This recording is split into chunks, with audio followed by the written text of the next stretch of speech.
শুভ পঞ্চমীর আপনাদের সকলকে শুভেচ্ছা জানাই। আমরা দুর্গাপুজোর দোরগোড়ায় আমরা সকলে দাঁড়িয়ে রয়েছি।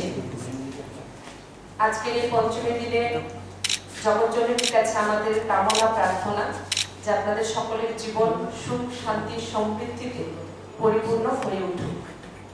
আজকের এই বিশেষ প্রেস কনফারেন্সে সকলকে বিশেষভাবে সম্বোধন করার জন্য এবং আজকের এই প্রেস কনফারেন্সের যে মূল বিষয় সেটা রাখার জন্য এখানে আছেন, উপস্থিত হয়েছেন আমাদের প্রদেশ বিজেপির সম্মানীয় সভাপতি রাজীব ভট্টাচার্য মহোদয়, আছেন আমাদের ভারতীয় জনতা পার্টির মুখ্য প্রবক্তা সুব্রত চক্রবর্তী মহোদয়, আমাদের মাননীয় প্রদেশ সভাপতি মূলভাবে বিস্তারিতভাবে উনি বলবেন কি কারণে আজ আমরা এখানে প্রেস কনফারেন্স করছি। আমি শুধু সংক্ষেপে একটা কথাই বলবো যে 2018 সালের পর আমরা দেখেছি যে একটি মানবিক সরকার, একটি সংবেদনশীল সরকার, একটি দায়বদ্ধ সরকার এবং একটি জবাবদিহি সরকার কি রকম হয়।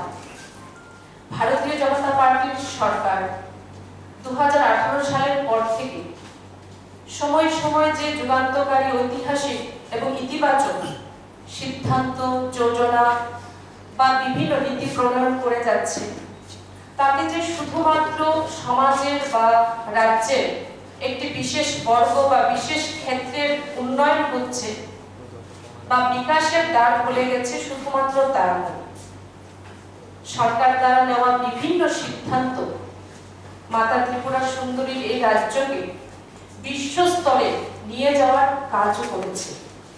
সেটা কুইন আনারসকে বহিরাজ্যে এক্সপোর্ট করার বিষয় হোক, আমাদের রাজ্যে উৎপাদিত কাঁঠাল হোক, লেবু হোক, সেটাকে এক্সপোর্ট করার বিষয় হোক, বা আমরা যেখানে যে জায়গায় আমরা সমৃদ্ধ আমাদের হ্যান্ডলুম এবং হ্যান্ডিক্রাফট, বিশেষভাবে হ্যান্ডিক্রাফটকে বিশ্বস্তরে নিয়ে যাওয়ার মতো সিদ্ধান্ত, সেগুলো আমাদের নিশ্চিতভাবে আজ বিশ্ব নতুনভাবে আমাদের রাজ্যকে, এই ত্রিপুরা রাজ্যকে নতুনভাবে জানতে চায়, নতুনভাবে আমাদের রাজ্যকে একটা নতুনভাবে আমরা আমাদের সরকার বলবো যে একটা নতুনভাবে পরিচয় দিয়েছে। গতকাল আপনারা সকলেই জানেন যে ক্যাবিনেট সেটা শেষ হয়েছে। এই যে সরকারের ভারতীয় জনতা পার্টি যে 5 বছরের যে কার্যকালের শেষ শেষ যে অ্যাসেম্বলি হয়েছিল এবং ক্যাবিনেটের বিভিন্ন রকমের কিছু সিদ্ধান্ত হয়েছে, বিশেষভাবে আশা অঙ্গনওয়াড়ি এবং আরো কিছু ক্ষেত্রের জন্য তো বলা যায় যে শারদীয়ার বিশেষ উপহার আমাদের সরকার গতকাল দিয়েছেন। এই সমস্ত কিছু বিষয় নিয়ে ক্যাবিনেটের যে সিদ্ধান্ত গতকাল হয়েছে সেই সমস্ত বিষয় নিয়ে আপনাদের সামনে এখন রাখবেন আমাদের প্রদেশ বিজেপির সম্মানীয় সভাপতি রাজীব ভট্টাচার্য মহোদয়।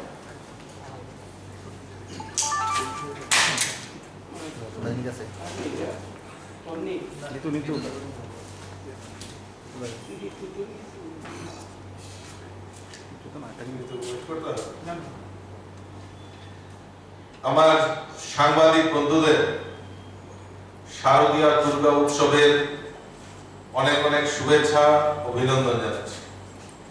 আজকের এই প্রেস কনফারেন্সে আমার সঙ্গে রয়েছেন প্রদেশের সাধারণ সম্পাদিকা পাপিয়া দত্ত মহোদয়া এবং সঙ্গে রয়েছেন আমাদের মুখ্য প্রবক্তা ভারতীয় জনতা পার্টি শ্রী সুব্রত চক্রবর্তী মহোদয়। আমরা ভারতীয় জনতা পার্টি সরকার 2018-তে দীর্ঘ প্রত্যাশার পর মানুষ ভারতীয় জনতা পার্টিকে ক্ষমতায় এনেছে যে এই রাজ্যের সার্বিক বিকাশ এবং মানুষের দুঃখ কষ্টকে দূরীকরণের জন্য এই সরকার মানুষের জন্য কাজ করবে। তাই 2018-তে ত্রিপুরা রাজ্যে পরিবর্তন হয়েছে। পরিবর্তনের পর থেকে এই রাজ্যের সরকার সমস্ত অংশের মানুষের জন্য, সেই শ্রমজীবী মানুষই হোক, গরিব মেহনতি মানুষই হোক, আর সরকারি কর্মচারী হোক, তাদের ক্ষেত্রে তাদের বিভিন্ন উন্নয়নের ক্ষেত্রে আমাদের সরকার বিভিন্ন সময়ে বিভিন্ন প্রকল্পের ঘোষণার মাধ্যমে তারা যাতে সুখ সমৃদ্ধিতে থাকতে পারে তার ব্যবস্থা আমাদের রাজ্য সরকার করেছে। গতকালকে রাত্রিবেলা ক্যাবিনেটে কিছু মন্ত্রিসভায় কিছু সিদ্ধান্ত হয়েছে, যেটা আমাদের এই যে শারদীয়া দুর্গা উৎসব, এই শারদীয়া দুর্গা উৎসবকে আরো আনন্দদায়ক আমাদের সরকার কিছু উপহার রাজ্যবাসীর জন্য ঘোষণা করেছে। তাই আজকের এই প্রেস কনফারেন্সের মাধ্যমে, আপনাদের মাধ্যমে আমি রাজ্য সরকারকে ধন্যবাদ জানাচ্ছি। আমরা জানি এই রাজ্যে এখন পর্যন্ত প্রায় 3 লাখের উপর মানুষ, যারা গরিব অংশের মানুষ, তাদেরকে সামাজিক ভাতার মাধ্যমে তাদেরকে সুরক্ষা দেওয়ার জন্য সামাজিক ভাতা দেওয়া হয়। 2018-তে সরকার পরিবর্তনের পর যে ভাতা 700 টাকা ছিল, সেটা 1000 টাকা করা হয়েছিল। পরবর্তীতে এই মাস থেকে সেই 3,18,451 জনের যে ভাতা, সামাজিক ভাতা, সেটাকে 2000 টাকা আমাদের রাজ্য সরকার ঘোষণা করেছে। এবং গতকালকে আমাদের রাজ্য সরকার আরো ঘোষণা করেছে যে এই রাজ্যের বুকে যারা গরিব অংশের মানুষ রয়েছে, যারা ভাতা পাওয়ার যোগ্য রয়েছে, সেই রকম ব্যক্তিদের প্রায় সারা রাজ্যে 30,000 মানুষকে ওই 2000 টাকা করে সামাজিক ভাতা দেওয়ার জন্য নতুন করে সিদ্ধান্ত নিয়েছে। আগামী 1 মাসের মধ্যেই সমস্ত কাজ সম্পন্ন করে রাজ্য সরকার তাদের ব্যাংক অ্যাকাউন্টে 2000 টাকা করে ভাতা দেওয়ার ব্যবস্থা আমাদের রাজ্য সরকার সেটা উদ্যোগ গ্রহণ করেছে। তাতে এই রাজ্য সরকারের 72 কোটি টাকা খরচ হবে।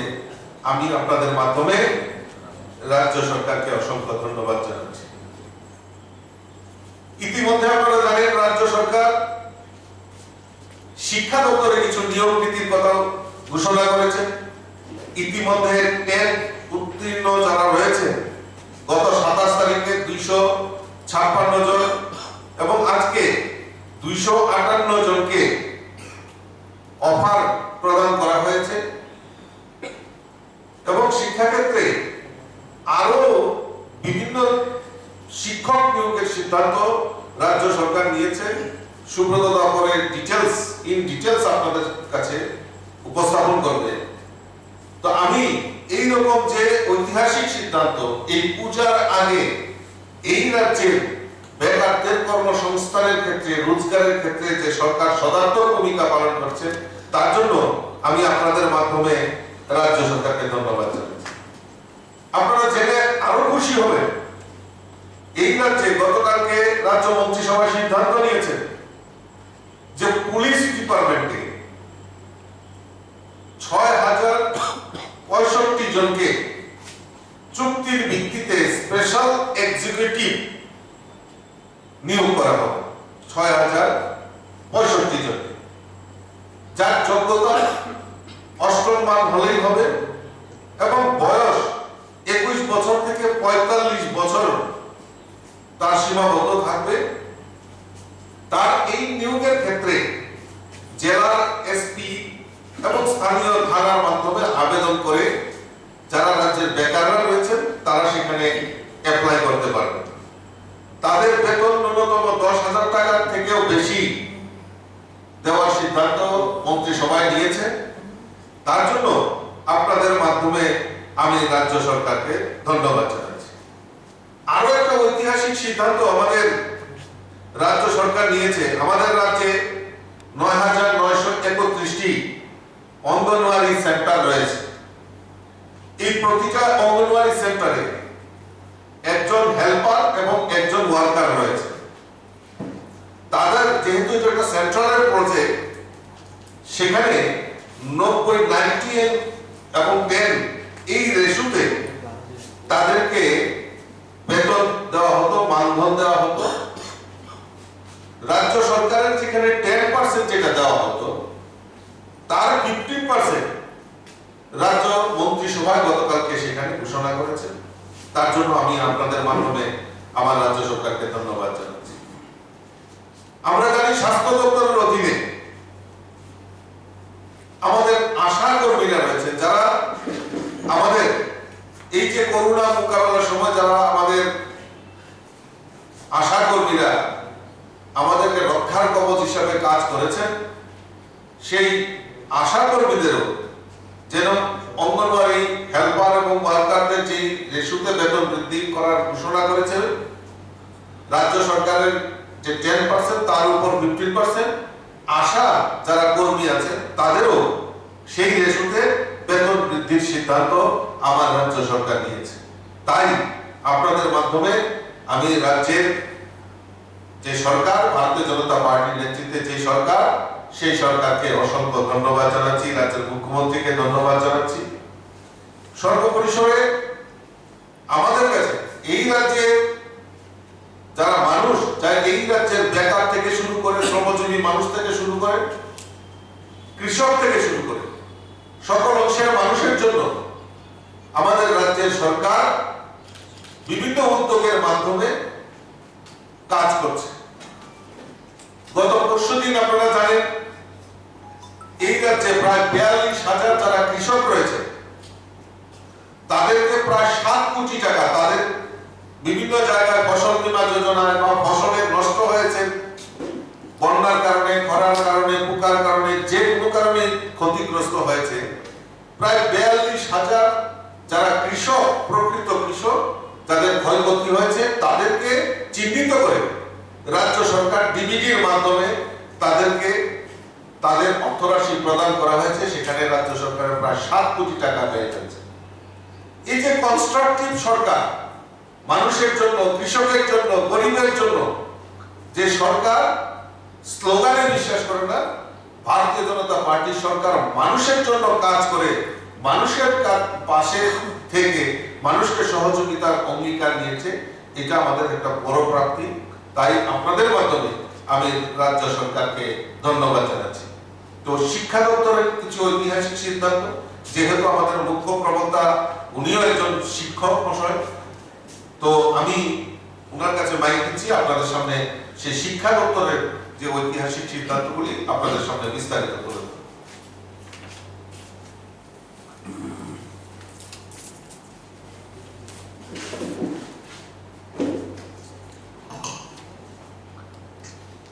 ধন্যবাদ মাননীয় প্রদেশ সভাপতি রাজীব ভট্টাচার্য মহোদয় এবং প্রদেশ সাধারণ সম্পাদিকা পাপিয়া দত্ত মহোদয়কে।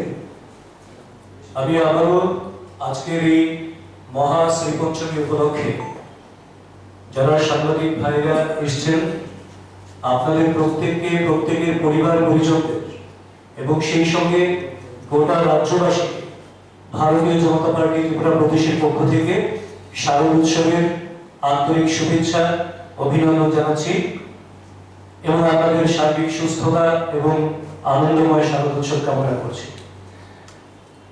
যে বিষয়গুলো আমাকে বলার জন্য বলা হয়েছে, ইতিমধ্যে হয়তো আপনারা জানেন শিক্ষা দপ্তরে ধারাবাহিকভাবে নিয়োগ প্রক্রিয়া চলছে এবং এর মধ্যে গতকাল যে একটা ঐতিহাসিক সিদ্ধান্ত হয়েছে, টেট উত্তীর্ণ 3,108 জন শিক্ষককে ইতিমধ্যে কিছু অফার দেওয়া হয়েছে। 3,108 জন শিক্ষককে আরো অফার প্রদান করা হবে, তাদেরকেও রিক্রুট করা হবে এবং এছাড়া 179 জন পিজিটি কে অফার ইস্যু করা হয়েছে। হায়ার এডুকেশন 1072 জনকে নিয়োগ ইতিমধ্যেই করা হয়েছে। তার বাইরে এসটিজিটি 230 জনকে নিয়োগ করার জন্য সরকার অলরেডি টিআরবিটি কে বলে দিয়েছে এবং 110 জন পিজিটি নিয়োগের জন্য সরকার বলেছেন এবং এই নিয়োগগুলি ইতিমধ্যেই সম্পন্ন হবে। তার বাইরে বিদ্যাজ্যোতি স্কুলের জন্য 200 জন স্পেশাল এডুকেটর এবং 134 জন একাডেমিক কাউন্সিলর নিয়োগের জন্য পরীক্ষা নেওয়ার ব্যবস্থা করার জন্য অক্টোবরে পরীক্ষা নেওয়া যায় যাতে সেভাবেই ইতিমধ্যেই দপ্তরকে নির্দেশ দেওয়া হয়েছে। কাজেই তার মানে হলো যে আমরা বিভিন্ন জায়গায় এডুকেশন ডিপার্টমেন্ট এবং হায়ার এডুকেশন ডিপার্টমেন্টের আন্ডারে ধারাবাহিকভাবে একটা নিয়োগের প্রক্রিয়া চলছে। সেই সঙ্গে আপনারা জানেন ঘূর্ণন করেন, আমরা আগেই বলেছিলাম যে ভারতীয় জনতা পার্টি সরকার এ রাজ্যে অনেকটাই আরো এগিয়ে যেত যদি কোভিডের কারণে 2 বছর আমাদের এতটা ব্যাঘাত না ঘটতো। এই 2 বছর অর্থাৎ 2020-21-22 দুই শিক্ষাবর্ষে ত্রিপুরার প্রত্যেকটি ছাত্রী, বিভিন্ন স্কুলের ছাত্রী যারা নবম শ্রেণীতে ওই সময় পড়তো, তাদেরকে ব্যাকলগ ধরে নিয়ে তাদের বাইসাইকেল প্রত্যেককে দেওয়ার ঘোষণা এবং সিদ্ধান্ত মন্ত্রিসভা নিয়েছে এবং তার জন্য অলরেডি ওয়ার্ক অর্ডার ইস্যু হয়ে গেছে। পুজোর অব্যাহতির পরেই যারা 9-এ কিংবা 10-এ কিংবা কেউ 11-এ উঠে গেছে 2021-22 তো প্রত্যেকেই সাইকেল পাবে। 22-23 শিক্ষাবর্ষে যেটা সেটার বিষয়েও চিন্তা ভাবনা চলছে, যত দ্রুত সম্ভব তাদেরকেও সাইকেল প্রদান করা হবে। এছাড়া আরডি ডিপার্টমেন্টের 374টি নতুন পোস্ট ক্রিয়েট করা হয়েছে।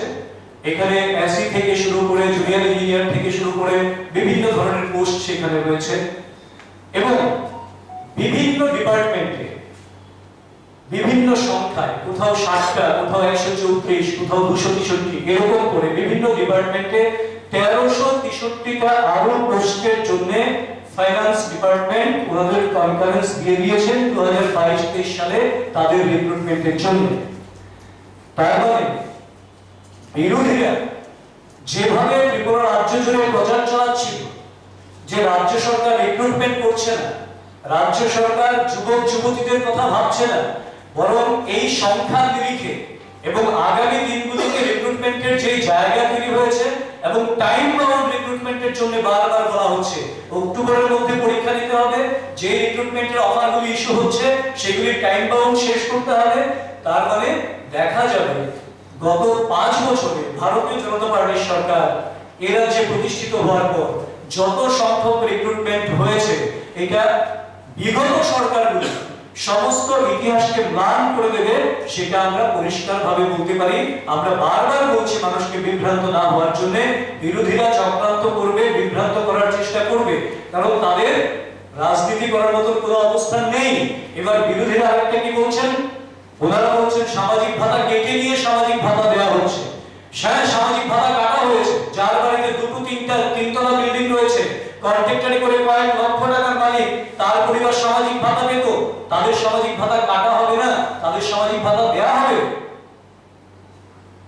এই ধরনের ক্ষেত্রে সামাজিক ভাতা কাটা হয়েছে এবং যারা ন্যায্য প্রাপক তাদেরকে বঞ্চিত করে, যারা কোনোভাবেই পেতে পারে না, ফিনান্সিয়ালি অত্যন্ত স্ট্রং, তাদেরকে ভাতা কেন দেওয়া হবে? সেই জায়গা থেকে, মানবিক দৃষ্টিকোণ থেকে এবং ন্যায় সমতা এই দৃষ্টিকোণ থেকেই ভারতীয় জনতা পার্টির সরকার প্রতিষ্ঠিত হওয়ার পর ত্রিপুরা সরকার এই কাজে হাত দিয়েছে এবং সাফল্যের সঙ্গে এই কাজটা করতে সমর্থ হয়েছে। আমি আরেকটা কথা বলবো, শুধু রাজ্যের আপামর মানুষ বিচার করবেন। আমরা বলছি প্রতি ঘরে সুশাসন। প্রত্যেকটা মানুষ যদি বিচার করেন, ভারতীয় জনতা পার্টির সরকার 2018 সালে প্রতিষ্ঠা করার সময় প্রত্যেক মানুষ প্রত্যাশা করেছিলেন যে আমার জন্য কিছু একটা হবে, আমার সমাজের জন্য কিছু একটা হবে। 2023 সালে আমরা যখন নির্বাচনে আবার যাব, প্রত্যেক মানুষ দেখতে পারবেন আমার জন্য, আমার পরিবারের জন্য কিংবা আমার পার্শ্ববর্তী বাড়ির জন্য এই রাজ্য সরকার কিছু না কিছু একটা করেছে, যেটা আগে করতে গেলে হয় চাঁদা দিতে হতো, মিছিলের লাইন লম্বা করতে হতো, তাদের পেছন পেছন হেঁটে হেঁটে শোকতুলিত হয়ে যেতে হতো। কিন্তু এই জায়গা থেকে কোনো আন্দোলন ছাড়া, কোনো কিছু ছাড়া সামাজিক ন্যায় এবং সবার অধিকার প্রতিষ্ঠার জন্য এই সরকার দায়বদ্ধতা নিয়ে কাজ করছে, যার ফলশ্রুতি হচ্ছে সামাজিক ভাতা বৃদ্ধি, কর্মচারীদের 7ম বেতন কমিশনের কাছাকাছি জায়গায় পৌঁছানো, তাদের ডিএ প্রদান থেকে শুরু করে আমাদের বেকার ভাই বোনদের জন্য ব্যাপক কর্মসংস্থান এবং এই সমস্ত উদ্যোগ আগামী দিনে আরো বজায় থাকবে। তার জন্য আমি প্রত্যেক সমাজের সচেতন মানুষ যারা রয়েছেন তাদেরকে বলবো, বিভ্রান্তি সরানোর অনেক চেষ্টা হবে, বিভ্রান্ত হবেন না। অনেক ভিন্ন ষড়যন্ত্র হবে, সেই ষড়যন্ত্রে পা দেবেন না। শারদ উৎসব সবাই মিলে শান্তিপূর্ণভাবে সুশৃঙ্খলভাবে একটা ত্রিপুরা রাজ্যে ইতিহাস রচনা করে এমন একটা শান্তিপূর্ণ পরিবেশ তৈরি করে, এই পরিবেশ যাতে কেউ বিভ্রান্তি তৈরি করে কেউ যাতে বিঘ্নিত করতে না পারে, তার জন্য সবাই সচেতন থাকবেন, সবাই সুস্থ থাকবেন, ভালো থাকবেন। শারদ উৎসব সবার জন্য কল্যাণময় হোক এই প্রার্থনা করে আমি আমার কথা বলে শেষ করছি। আপনাদের যদি কোনো প্রশ্ন থাকে।